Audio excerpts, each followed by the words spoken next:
ഈശോ മിശിഹായ്ക്ക് സ്തുതിയായിരിക്കട്ടെ. പ്രിയപ്പെട്ടവരെ, നമ്മൾ കൈത്താക്കാലത്തേക്ക് പ്രവേശിക്കുകയാണ്. കൈത്താക്കാലം എന്ന് പറയുമ്പോൾ വേനൽക്കാലം എന്നൊക്കെയാണ് അർത്ഥം. പക്ഷെ നമുക്കറിയാം, ജൂലൈ മാസം നമ്മുടെ ഇവിടെ വേനൽക്കാലമൊന്നുമല്ല, നല്ല മഴക്കാലമാണ്. മഴയുണ്ടെങ്കിലും ഇല്ലെങ്കിലും. എന്തുകൊണ്ടാണ് ഇതിനെ വേനൽക്കാലം എന്നൊക്കെ വിളിച്ചിരുന്നത്? അത് കാരണം മറ്റൊന്നുമല്ല, ഇത് മധ്യപൂർവ്വദേശങ്ങളിൽ ഉത്ഭവിച്ച ഒരു ആരാധനക്രമമാണ്. അവിടെ ഈ കാലഘട്ടത്തിൽ വേനൽക്കാലമാണ്, മഴയൊന്നുമില്ലാത്ത അവസരം. അതുകൊണ്ടാണ് അവർ ദൈവാലയത്തിൻ്റെ പുറത്തൊക്കെ ആരാധന നടത്തിയിരുന്നു. അതിൻ്റെയൊക്കെ ഓർമ്മയിലാണ് ഈ കൈത്താക്കാലം എന്ന് പറയുന്നത്.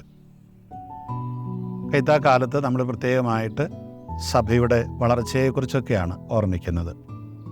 സഭയുടെ വളർച്ചയെന്ന് പറയുമ്പോൾ എണ്ണത്തിൽ വളർന്നുവെന്നോ സ്ഥാപനങ്ങളുടെ എണ്ണത്തിൽ വളർന്നുവെന്നോ ഒന്നുമല്ല.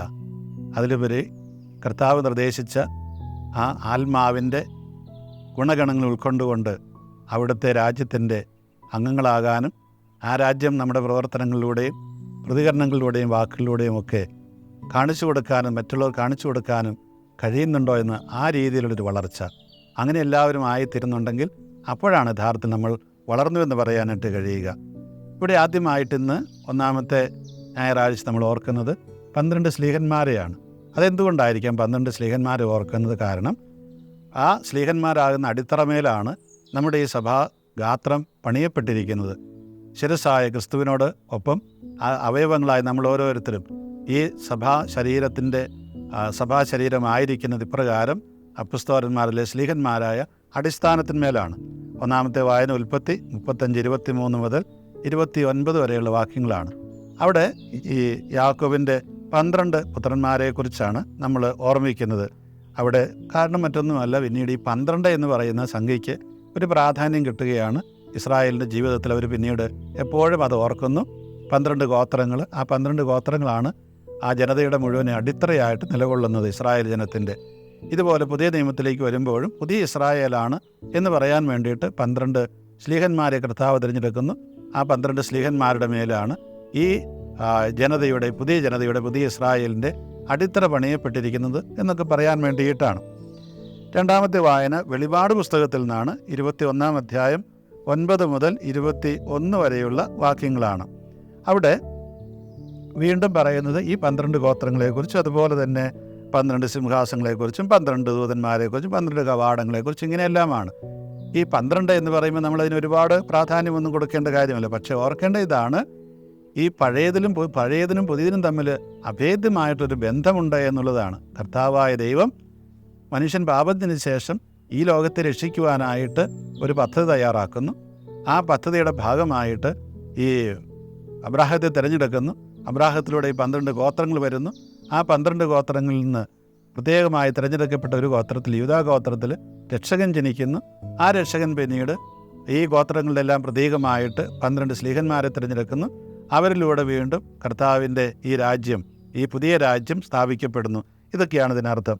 പിന്നീട് പുതിയ ആകാശത്തെയും പുതിയ നഗരത്തെയും കുറിച്ചൊക്കെയാണ് അവിടെ പറയുന്നത്. ഈ വെളിപാട് പുസ്തകത്തിൽ നമ്മൾ വായിക്കുന്നത് 21-ാം അധ്യായം 9 മുതൽ 21 വരെയുള്ള വാക്യങ്ങൾ. ഇവിടെ പ്രത്യേകമായിട്ട് നമ്മൾ ഓർക്കേണ്ട കാര്യമുണ്ട്. ഈ പുതിയ ആകാശം എന്ന് പുതിയ ഭൂമി എന്ന് പറയുന്നിടത്ത് ആ നഗരത്തിൽ 21-ാം അധ്യായം 22-ാം വാക്യം പറയുന്നത് അവിടെ ദൈവാലയമില്ലായിരുന്നു. കർത്താവും ദൈവവുമായ കുഞ്ഞാട് തന്നെയാണ് ആ ദൈവാലയം എന്ന് പറയുന്നത്. കുഞ്ഞാടായിരുന്ന ദൈവാലയം നമ്മൾ ഓർക്കണം. ഈ പുതിയ ആകാശത്തിലും പുതിയ ഭൂമിയിലും കുഞ്ഞാടില്ലാത്തൊരു ദൈവാലയമല്ല. നമ്മൾ നല്ല മനോഹരമായിട്ടുള്ള ദൈവാലയങ്ങളൊക്കെ പണിയുന്നുണ്ടാകാം, പക്ഷേ അവിടെ ഈ കുഞ്ഞാടുണ്ടാകണമെന്നില്ല. കുഞ്ഞാടുണ്ടാകണമെങ്കിൽ കുഞ്ഞാടിനിരിക്കാനുള്ള ജീവിക്കാനുള്ള സാഹചര്യം ഉണ്ടാവണം. നമ്മുടെ പള്ളികളൊക്കെ എടുത്തു നോക്കുക, വളരെ മനോഹരമായ പള്ളികൾ, അനേക കോടികൾ ചെലവഴിച്ച് നിർമ്മിച്ച പള്ളികളായിരിക്കാം. പക്ഷേ ഇവിടെ ഈ മഹത്വീകൃതനായ കുഞ്ഞാടിൻ്റെ സാന്നിധ്യമുണ്ടോ എന്ന് നോക്കുക. കുഞ്ഞാടിൻ്റെ സാന്നിധ്യമില്ലെങ്കിൽ തീർച്ചയായിട്ടും അത് ദൈവാലയമല്ല. അവിടെ യഥാർത്ഥത്തിൽ ഈ കുഞ്ഞാടിൻ്റെ സാന്നിധ്യമില്ലെങ്കിൽ അത് നമ്മൾ ഉദ്ദേശിക്കുന്ന രീതിയിലുള്ള പുതിയ ആകാശവും പുതിയ ഭൂമിയുമല്ല. അതുകൊണ്ട് നമ്മൾ ഓർക്കണം, ദൈവാലയം എന്ന് പറയുമ്പോൾ കേവലം ഒരു കെട്ടിടത്തെ അല്ല നമ്മൾ അനുസ്മരിക്കുന്ന പ്രത്യേകത, അത് ഈ കുഞ്ഞാടിൻ്റെ സാന്നിധ്യത്തെയാണ്. ആ സാന്നിധ്യം കൊണ്ട് നമ്മൾ നമ്മുടെ കെട്ടിടങ്ങളാകുന്ന ദേവാലയങ്ങളെ നിറച്ചില്ലെങ്കിൽ സ്വാഭാവികമായിട്ടും അതിനർത്ഥമുണ്ടാവുകയില്ല. അപ്പോൾ നമ്മൾ കുഞ്ഞാടിൻ്റെ ചൈതന്യത്തിന് യോജിച്ച ദേവാലയങ്ങളായിരിക്കണം. നമ്മൾ ചിന്തിച്ച് നോക്കുക, ആ ദേവാലയങ്ങൾ ഈ കെട്ടിടങ്ങൾ മാത്രമല്ല. പൗലോസ് ലീഗ കൊരിന്ത്യർക്ക് എഴുതിയ 1-ാം ലേഖനം 1-ാം അധ്യായത്തിൽ പറയുന്നത് പോലെ ആത്മാവിൻ്റെ വാസസ്ഥലങ്ങളായി നമ്മൾ ഓരോരുത്തരും ആണ് ആ ദേവാലയങ്ങൾ. അവിടെ നമ്മൾ പള്ളിയിൽ പോകുമ്പോൾ നമ്മുടെ ഹൃദയങ്ങളെ ഒന്ന് പരിശോധിച്ച് നോക്കുക. നമ്മൾ യഥാർത്ഥത്തിൽ ആത്മാവിൻ്റെ ഫലങ്ങളാണോ പുറപ്പെടുവിക്കുന്നത്? നമ്മൾ ഏക മനസ്സോടുകൂടി, ഏക ഹൃദയത്തോടുകൂടി, പരസ്പര സ്നേഹത്തോടു കൂടിയിട്ട്, ക്ഷമിക്കാനുള്ള മനസ്സോട് കൂടിയിട്ട്, പരസ്പര ധാരണയോട് കൂടിയിട്ടൊക്കെയാണോ നമ്മൾ ആ ദൈവാലയത്തിനുള്ളിലേക്ക് പോവുക? കുടുംബത്തിലെ ഐക്യം, സഭാസമൂഹത്തിലെ ഐക്യം, ഇടവകയിലെ ഐക്യം ഒക്കെ ഒന്ന് ചിന്തിച്ച് നോക്കുക, ഉണ്ടോ ഇല്ലയോ എന്നുള്ളത്. അല്ലെങ്കിൽ അവിടെ ദൈവാലയം ഉണ്ടാവില്ല, കുഞ്ഞാടും ഉണ്ടാവില്ല. അപ്പോൾ ദൈവാലയം ഉണ്ടെങ്കിലും ഇല്ലെങ്കിലും ഈ കുഞ്ഞാടിൻ്റെ സാന്നിധ്യം അത് അത്യന്താപേക്ഷിതമാണ്. നമ്മുടെ കുടുംബത്തിൽ, ആ കുടുംബമാകുന്ന ദൈവാലയത്തിൽ ഈ കുഞ്ഞാടുണ്ടാകണം. പുതിയ ആകാശവും പുതിയ ഭൂമിയും അവിടെയും പുലരേണ്ടതുണ്ട്. നമ്മുടെ ഇടവക മാത്രമല്ല, ഇടവക ദേവാലയം മാത്രമല്ല, നമ്മൾ ജോലി ചെയ്യുന്ന സ്ഥലങ്ങൾ, നമ്മളായിരിക്കുന്ന ഇടങ്ങൾ ഈ പുതിയ ആകാശവും പുതിയ ഭൂമിയുമാകണം. അവിടെ ഈ 12 സ്ലീഹന്മാരാകുന്ന അടിത്തറമേൽ പണിതുയരപ്പെട്ട ഒരു ദേവാലയം ഉണ്ടാകണം. നമ്മളാകുന്ന സാന്നിധ്യത്തിലൂടെ കുഞ്ഞാടിൻ്റെ ശരീരരക്തങ്ങൾ സ്വീകരിക്കുന്ന നമ്മൾ ഓരോരുത്തരും നമ്മളായിരിക്കുന്ന ആ സാഹചര്യങ്ങളിൽ ഈ പറയുന്ന രീതിയിൽ പുതിയ ആകാശവും പുതിയ ഭൂമിയും പ്രതിനിധാനം ചെയ്യുന്ന കുഞ്ഞാട് തന്നെ ആയിരിക്കണം. ആ കുഞ്ഞാടിന് ദൈവാലയങ്ങളായിട്ട് രൂപാന്തരപ്പെടണം. പഴയ നിയമത്തിൽ എസെക്കിയേൽ പ്രവാചകൻ്റെ പുസ്തകത്തിൽ പറയുന്നൊരു കാര്യമുണ്ട്. ഈ പ്രവാസി ലോകത്തേക്ക് പോയപ്പോൾ ഇസ്രായേൽക്കാർ അവർക്ക് ദേവാലയമില്ലായിരുന്നു. അന്ന് ദൈവമായ കർത്താവ് പറയുകയാണ്, ഞാൻ തന്നെയായിരുന്നു അവർക്ക് ദേവാലയം. തൽക്കാലത്തേക്ക് ഞാൻ തന്നെയായിരുന്നു ദേവാലയം. അപ്പോൾ ദൈവം എവിടെയുണ്ടോ അവിടെയാണ് ദേവാലയം എന്ന് പറയുന്നത്. അതുകൊണ്ട് ഇവിടെ വളരെ മനോഹരമായിട്ടുള്ള, വളരെ വലിയ വില കൂടിയ രത്നങ്ങൾ കൊണ്ടൊക്കെ അലങ്കരിച്ച ഒരു സ്ഥലത്തെക്കുറിച്ചാണ് ഈ വെളിപാട് പുസ്തകം പറയുന്നത്. അതിനർത്ഥം എന്താണ്? നമ്മൾ ജീവിക്കുന്ന ഈ ക്രൈസ്തവ ജീവിതം, നമ്മുടെയൊക്കെ ജീവിതമൊക്കെ അങ്ങനെ ആയിരിക്കണം. മറ്റുള്ളവർക്കത് വിലമതിക്കാനായിട്ട് കഴിയണം. ആ രീതിയിൽ വിലമതിക്കാൻ കഴിയുന്നത് എങ്ങനെയാണ്? ഒരു കരിങ്കല്ലിന്, കരിക്കട്ടയെ നമ്മളാരും മരതകമെന്ന് വിളിക്കില്ല.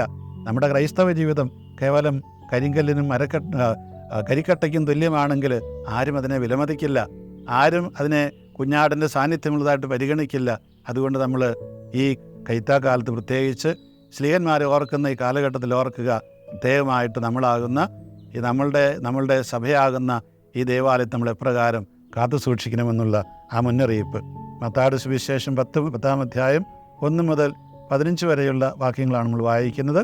അവിടെ സ്ലീഹന്മാരെ വിളിച്ചിട്ട് അവർക്ക് അശുദ്ധാത്മാക്കളെ ബഹിഷ്കരിക്കാനും എല്ലാ രോഗങ്ങളും വ്യാധികളും സുഖപ്പെടുത്താനും അധികാരം നൽകി അയക്കുന്ന കാര്യമാണ്.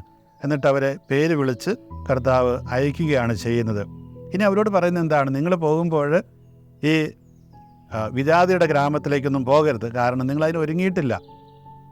നിങ്ങൾ ആദ്യം ഇസ്രായേലിലെ നഷ്ടപ്പെട്ടു പോയവരുടെ അടുത്തേക്ക് ചെല്ലുക, നിങ്ങളുടെ ബന്ധുക്കളുടെയും അതുപോലെയുള്ളവരുടെ അടുത്തേക്ക് ചെന്നിട്ട് ഞാൻ പറഞ്ഞ കാര്യങ്ങൾ അവരോട് പറയുക. അപ്പോൾ അവിടെ ചെല്ലുമ്പോൾ എന്താണ് ചെയ്യേണ്ടത്? ദൈവരാജ്യം, സ്വർഗരാജ്യം സമീപിച്ചിരിക്കുന്നത് പ്രസംഗിക്കുക, രോഗികളെ സുഖപ്പെടുത്തുക, മരിച്ചവരെ ഉയർപ്പിക്കുക, കുഷ്ഠരോഗികളെ ശുദ്ധരാക്കുക, പിശാചുക്കളെ ബഹിഷ്കരിക്കുക. അങ്ങനെയുള്ള കാര്യങ്ങളെല്ലാം നിങ്ങൾ ചെയ്യണം. നിങ്ങൾക്ക് ദാനമായിട്ട് ഞാൻ തന്നു, നിങ്ങളത് ദാനമായിട്ട് കൊടുക്കണം. നിങ്ങൾ ഒരുപാട് സമ്പത്തൊന്നും കയ്യിൽ വെച്ചുകൊണ്ട് പോകേണ്ട കാര്യമില്ല. അതൊന്നും അല്ലല്ലോ നിങ്ങൾ കൊടുക്കാൻ പോകുന്നത്. അപ്പോൾ ഈ കാലഘട്ടം നമ്മൾ ഓർക്കുന്ന എന്താണ്? ഈ സ്ലീഹന്മാർ പോയതുപോലെ തോമാസ് ഈ ഭൂമിയിൽ ഈ ഇന്ത്യയിലേക്ക് വന്നു. ഇവിടെ വന്നപ്പോൾ അദ്ദേഹത്തിന് എന്തെങ്കിലും കയ്യിലുണ്ടായിരുന്നിരിക്കുമോ? കാര്യമായിട്ടൊന്നും ഉണ്ടായിരിക്കാൻ വഴിയില്ല. എങ്കിലും അദ്ദേഹം ഇവിടെ 20 കൊല്ലത്തോളം ഇവിടെ ജീവിച്ച് നമുക്ക് വേണ്ടിയിട്ട് മരിച്ചു കർത്താവിൻ്റെ സുവിശേഷം പകർന്നു തന്നു. ഇതുപോലെ തന്നെ നമുക്ക് പോകാനായിട്ട് കഴിയണം. അല്ലെങ്കിൽ നമ്മളായിരിക്കുന്ന അവസ്ഥയിൽ കർത്താവിൻ്റെ സുവിശേഷം പ്രചരിപ്പിക്കാനായിട്ട് സാധിക്കണം. അങ്ങനെ പോകുമ്പോൾ എന്താ ചെയ്യണം? നിങ്ങളൊരു പട്ടണത്തിലോ ഗ്രാമത്തിലോ പ്രവേശിച്ചാൽ അവിടെ ആരുടെ അടുത്താണ് താമസിക്കാൻ പറ്റിയത് അവിടെ പോയി താമസിക്കുക, അവനോടുകൂടി താമസിക്കുക, ആ പട്ടണം വിടുന്നത് വരെ. അല്ലാതെ നിങ്ങൾ വീടുകൾ തോറും തെണ്ടി നടക്കരുത്. എന്ന് പറഞ്ഞാൽ ഒരു വീട്ടിൽ പോയി താമസിച്ചു ശരിയായില്ല, സൗകര്യമൊന്നുമില്ല, അടുത്ത വീട്ടിൽ പോവുക, അല്ലെങ്കിൽ സൗകര്യമുള്ളവരുടെ വീട്ടിൽ മാത്രം ചെന്ന് താമസിക്കുക. അതൊന്നും ശരിയായ കാര്യങ്ങളല്ല. ദൈവരാജ്യം പ്രസംഗിക്കുന്നവർക്ക് എല്ലാവരോടും തുല്യ മനോഭാവം ഉണ്ടാകണമെന്നാണ് ഈ പറഞ്ഞു വരുന്നത്. തൻ്റെ തന്നെ സൗകര്യങ്ങൾ അന്വേഷിച്ചല്ല നടക്കേണ്ടത് എന്നർത്ഥം. ഒരുപക്ഷെ നല്ല ഭക്ഷണം, നല്ല താമസം, നല്ല പരിചരണം, അങ്ങനെയുള്ള എല്ലാം കിട്ടിയെന്ന് വരും പലയിടത്തും. പക്ഷേ നിങ്ങൾ അവിടെ മാത്രമല്ല, യോഗ്യനായവരുടെ അവിടെ താമസിക്കുക. യോഗ്യത നേടുന്നത് എങ്ങനെയാണ്? സമ്പത്തിലൂടെയല്ല. ആ യോഗ്യത കർത്താവിൻ്റെ വഴിയിലൂടെ നടക്കുന്നവൻ്റെ യോഗ്യതയാണ്. നമ്മളെപ്പോഴും അങ്ങനെയാണ് ഈ സുവിശേഷ പ്രഘോഷം നടത്തേണ്ടതെന്ന് നമ്മളെ ഓർമ്മപ്പെടുത്തുകയാണ് ചെയ്യുന്നത്. സുവിശേഷ പ്രഘോഷണം വെറുതെ ഇങ്ങനെ വാഗൊണ്ട് പ്രസംഗിക്കുന്നത് മാത്രമല്ല, നമ്മുടെ ജീവിത സാക്ഷ്യം വളരെ പ്രധാനപ്പെട്ടതാണ്. അതുകൊണ്ട് ഈ ജീവിത സാക്ഷ്യമാണ് ഏറ്റവും വലിയ പ്രഘോഷണം എന്ന് പറയുന്നത്.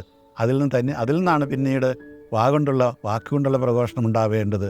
കൈത്താക്കാലത്ത് പ്രത്യേകിച്ച് ഓർക്കുക, സഭയുടെ വളർച്ച എന്ന് പറയുന്നത് എപ്പോഴും നമ്മളിങ്ങനെ ഇപ്രകാരം ഈ നമ്മുടെ ജീവിതത്തിലുള്ള ക്രൈസ്തവ ജീവിതത്തിൻ്റെ ഗുണമേന്മ വർദ്ധിപ്പിച്ചുകൊണ്ടാണ് അത് ഉണ്ടാക്കേണ്ടത് എന്ന് നമ്മളെ പ്രത്യേകമായിട്ട് ഓർമ്മപ്പെടുത്തുകയാണ് അപ്പോസ്തലന്മാർ, സ്ലീഹന്മാർ ചെയ്തത് അതാണ്. അതേ രീതി തന്നെ നമ്മൾ പിൻചെല്ലണമെന്നാണ് ഈ പറഞ്ഞു വയ്ക്കുന്നത്.